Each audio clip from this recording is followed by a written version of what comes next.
Përmbledhja e ngjarjeve kryesore të ditës në Radio 7. Gjykata kushtetuese e Maqedonisë së Veriut vendosi të mos pranojë informimin e shqiptarëve në gjuhën shqipe në procedurën e kundërvajtjes rrugore përmes zbatimit të projektit Qyteti i Sigurt.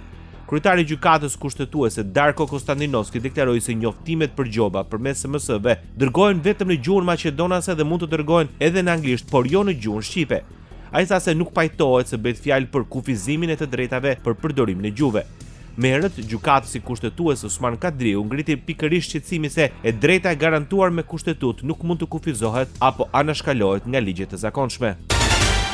Pas vendimit të gjykatës kushtetuese në Maqedoninë e Veriut, reagoi ministri i Ekonomisë, Besar Dyrmishi, kujtoi se kushtetuta e Maqedonisë së Veriut e njeh si gjuhë zyrtare dhe gjuhën shqipe që flitet nga të paktën 20% e qytetarëve, duke u referuar gjuhës shqipe.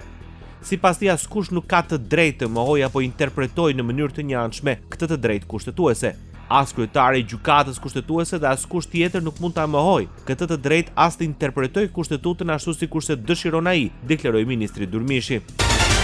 Në reagimin e koalicionit bashkëqeverisës, Blen thekson se përdorimi i gjuhës shqipe është e drejtë themelore dhe detyrim kushtetues. Partia paralajmëron se do ta mbrojë këtë parim me të gjitha mjetet juridike dhe institucionale. Kjo nuk është çështje vullneti politik, por detyrim kushtetues dhe respektim i një të drejtë themelore. Pikërisht për këtë Vlen do të mbrojë këtë parim me të gjitha mjetet juridike dhe institucionale deri në zbatimin e plot dhe pas një dilemë, thuhet në reagimin e koalicionit bashkëqeverisës në Republikën e Maqedonisë së Veriut.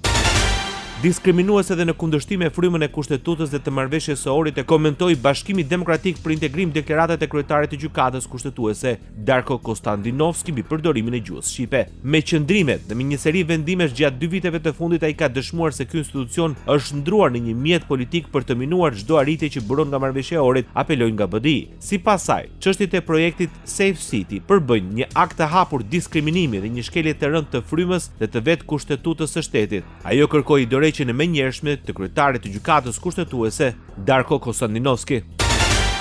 Vion dëshkimi i pikave të karburanteve në Maqedoninë e Veriut që manipulojnë me çmimet e shitjes. Nga Inspektoriati Shtetëror i Tregut thonë se nëse pikat e karburantit fshehin qëllimisht produktet dhe nuk e shesin atë edhe pse ka rezerva me qëllim për të pritur dhe për të shitur me çmim më të lartë, kjo konsiderohet shkelje e ligjit. Për këtë shkelje gjobat vijojnë nga 5.000 deri në 20.000 euro për personat juridik.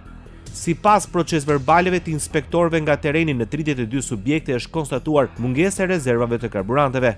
Me herët kryeministri Mickoski tha se ka rezerva të mjaftueshme të derivateve në vend, duke shtuar se dhe subjektet e hidrokarbureve janë të detyruara me ligj të vinë në shërbim konsumatorëve. Rajoni.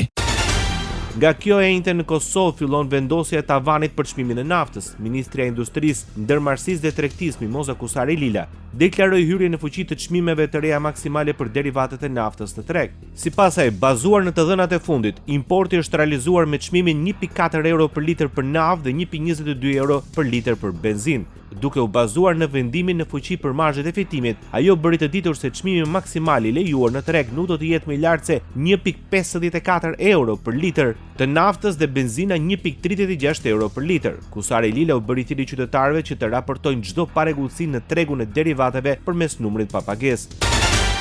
Kryetari i Lidhjes Demokratike në Kosovë, Lumir Abdigjiku, paralajmëron formimin e një bashkimi politik, por nuk ka dhënë më shumë detaje për këtë nisëm. Ai theksoi se koha kërkon bashkim të institucionalistëve, mbështetësve të Republikës dhe të gjithë qytetarëve që ndjekin rrugën euroatlantike, e të cilët sipas tij kanë një shtëpi të përbashkët në Lidhjen Demokratike të Kosovës. Një rrëfim që bashkon, që normalizon jetën politike që zhvillon shteti dhe ankoron përgjithmonë në perëndim, apelon Abdigjiku. Shefi i grupit parlamentar të Aleancës për Ardhmërinë e Kosovës, Besnik Tahiri, akuzoi vetëvendosjen si autor i bllokadës së krijimit të institucioneve në Kosovë. Shkak sipas Tahirit është synimi i partisë më të madhe në pushtet për të pushtuar të gjitha institucionet e Kosovës. Për Aleancën për Ardhmërinë e Kosovës, vendi, shteti ynë, Republika e Kosovës është në situatën më të rëndë në postpavarësi, në një ndër krizat më të thella, me shumë të panjohura, duke e sjell shtetin në një rrethon ku përmbi një vit, tani kemi hyrë në vitin e dytë, vazhdon një eksperimentim i betejave në letër ligjore dhe kushtetuese dhe mos funksionimit të shtetit dhe të qeverisë për funksionet që duhet i ushtrojë parashqyrtarëve të Kosovës. Deklaroi Besnik Tahiri. Radio 7, zëri pozitiv i qytetit. 82 deputet socialist në Kuvendin e Shqipërisë votuan kundër kërkesës së SPAK për caktimin e masës së arrestit për ish-zëvendës kryeministren Belinda Balluku. Pro kërkesës së SPAK ishin 47 deputetët demokrat. Projekt vendim për dhënien e autorizimit nga Kuvendi për arrestimin ose heqjen e lirisë së deputetes Belinda Balluku nëpërmjet zvendësimit mas sigurimit. Votimi është i hapur. Procedura e votimit, një votim elektronik, hapet votimi me elektronik. 47 vota pro, 0 abstenim, 82 kundër. Projekt vendimi nuk miratohet. Vijojmë me rendin e ditës. Pika 4. Prokuroria e Posaçme kundër krimit të organizuar dhe korrupsionit akuzon ish numrin 2 të qeverisë për shkelje të barazisë në tendera. Hetimi ndaj saj do të vijojë në gjendje të lirë dhe vetëm në masën e ndalimit të daljes jashtë shtetit. Vet Balluku nuk ishte në sallë, ndërsa kryeministri Edi Rama ishte i pranishëm. Në ambientet e jashtme të Parlamentit të Shqipërisë, militantë të Partisë Demokratike ishin mbledhur në protestë kundër këtij vendimi.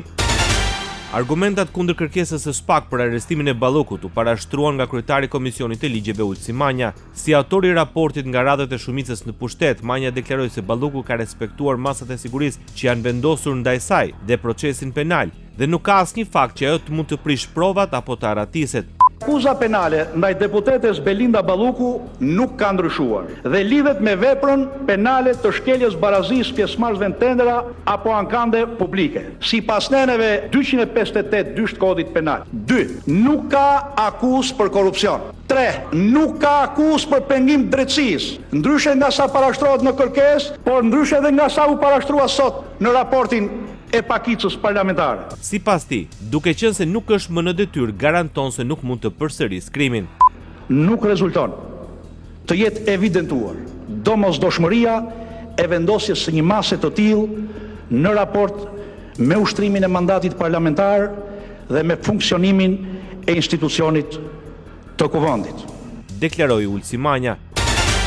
Oert Byllikbashi paraqiti në emër të deputetëve demokrat raportin e pakicës në Komisionin e Mandateve pro caktimit të masës së sigurisë nga SPAK për ish-zëvendës kryeministren Belinda Balluku. Në emër të demokratëve në Kuvendin e Shqipërisë, Byllikbashi deklaroi se vendimi i socialistëve për të mos e lëshuar Balluku në duart e drejtësisë është vetëm një mbrojtje ndaj Edi Ramës. Me propozimi për mosheqjen e imunitetit cënohet interesi publik, dekurajohet lufta kundër korrupsionit dhe abuzimit në pushtetin, dëmtohet reputacioni i parlamentit, të gjithë do fillojnë ta shohin si korrat që mbron krimin dhe korrupsionin, pengohet drejtësia dhe kuvendi shndërrohet në muroj politike, në mbrojtje të zyrtarëve të lartë korruptuar, ndërhyjet në kompetencat e sistemit drejtësisë si dhe cënohet parimi i barazisë para ligjit. Ambasada e Gjermanisë në Tiranë deklaron se ndjekja e korrupsionit në nivele të larta duhet të zbatohet shpejt dhe pa pengesë, duke kujtuar se këto janë kushte për procesin e anëtarësimit në Bashkimin Evropian. Kushti domosdoshëm për të bërë progres në këtë proces të bazuar në merita është ndjekja penale me efektivitet e korrupsionit dhe në raste të rangut të lartë. Pritshmëria jone e qartë është që edhe në këto raste ndjekja penale përmes drejtësisë të mund të realizohet shpejt dhe pa pengesa. Prej politikës shqiptare vazhdon të kërkohet ende që të garantojë këtë proces, thuhet në deklaratën e përfaqësuesit të Berlinit zyrtar në Tiranë. Qeveria shqiptare ende nuk ka vendosur për ngritjen e bordit të transparencës për monitorimin e çmimeve në tregjet e hidrokarbureve. Ministri i Ekonomisë Delina Ibrahimaj para gazetarëve sqaroi se rikthimi i kësaj strukture mbetet një mundësi për të frenuar rritjen e çmimeve, siç veproi në vitin 2022 pas shpërthimit të luftës në Ukrainë. Kemi pasur një eksperiencë të krijimit të një bordi transparence i cili monitoronte dhe vendoste për çmimet e shitjes me shumicë dhe me pakicë. Nuk gjykojmë që ende situata nuk është në nivelin e ngritjes së bordit të transparencës, megjithatë jemi duke monitoruar në mënyrë ditore dhe nëse do të kemi një rritje të mëtejshme të çmimeve, do të duhet që të hyjmë në atë regjim. Pas mbledhjes së qeverisë, ajo deklaroi se operatorët e karburanteve po mbajnë në monitorim për të mos lejuar spekulimet me çmimet. Sa i takon çmimeve, ne jemi duke monitoruar në mënyrë ditore qoftë çmimet e bursës për lëngjet, pra naftën, benzinën dhe gazin që hynë në vend, qoftë çmimin me të cilin karburanti del nga dogana, por gjithashtu me çmimin e tabelave që shkon për tregtim. Deputeti i Partisë Socialiste Erion Braçe ka ngritur sërish shqetësimin për rritjen e çmimeve të naftës, ku në disa pika karburanti arriti dhe 201 lekë për litër. Duke referuar edhe masave që ka marrë qeveria për monitorimin e tregut përmes një task force, Braçe tha se ajo nuk është e mjaftueshme. Gjatë tyre 3 ditëve qeveria ka qenë aktive sa i takon monitorimit të tregut dhe një lloj komunikimi vendosur me operatorët në treg. Ministra sot paralajmëroi që në rast se do të has abuzime në treg, do të rikthehemi tek praktika e bordit të transparencës për çmimet e hidrokarbureve. Por unë mendoj që nuk mjafton, sepse problemi ynë nuk është monitorimi. Për deputetin e Partisë Socialiste, problemi qëndron tek modeli i tregut të naftës, duke theksuar se sistemi aktual favorizon tregtarët dhe jo qytetarët. Problemi ynë është modeli i tregut që kemi. Kompanitë detyrohen që të kenë rezerva strategjike, dhe askush nuk po flet për to. Kompanitë është fakt, i kanë depozitat plot. Dhe askush nuk referon se sa është gjendja e naftës në depozita dhe kur është krijuar kjo depozit, me çfarë çmimesh është bler kjo naftë. Ndërkohë që në krahun tjetër modeli i tregut që ne kemi sot është disfavorizues për të bler naftë me çmim të mirë. Ai është deri këtu brenda. Ishte deputeti i Partisë Socialiste Erion Braçe.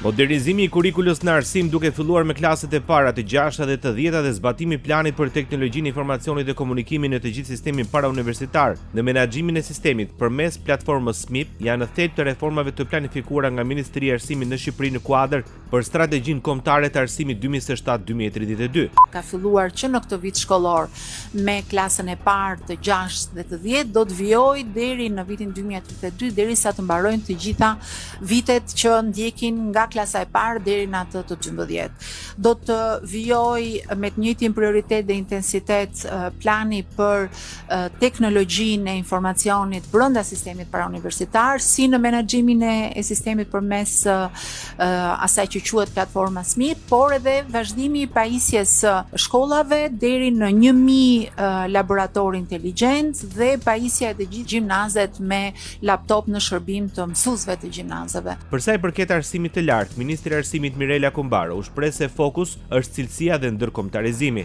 Në arsimin e lartë kemi prioritet cilësinë dhe ka filluar tashmë puna për rishikimin e ligjit të arsimit lartë, i cili mbasi bëri një jetë 10 vjeçare ka krijuar mjaftueshëm përvoja të mira, por edhe në përvoja të cilat ka nevojë thelbësore për të përmirësuar me 2 prioritete kryesore. Bota. Irani paralajmëron se politika e tij për sulme reciproke ka mbaruar.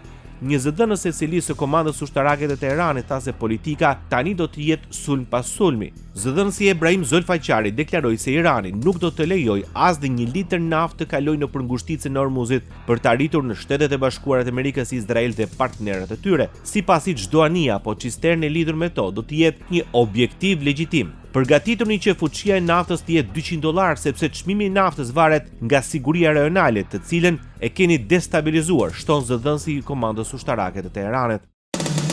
Ndoqët edicionin informativ të lajmeve në Radio 7, zëri pozitiv i qytetit.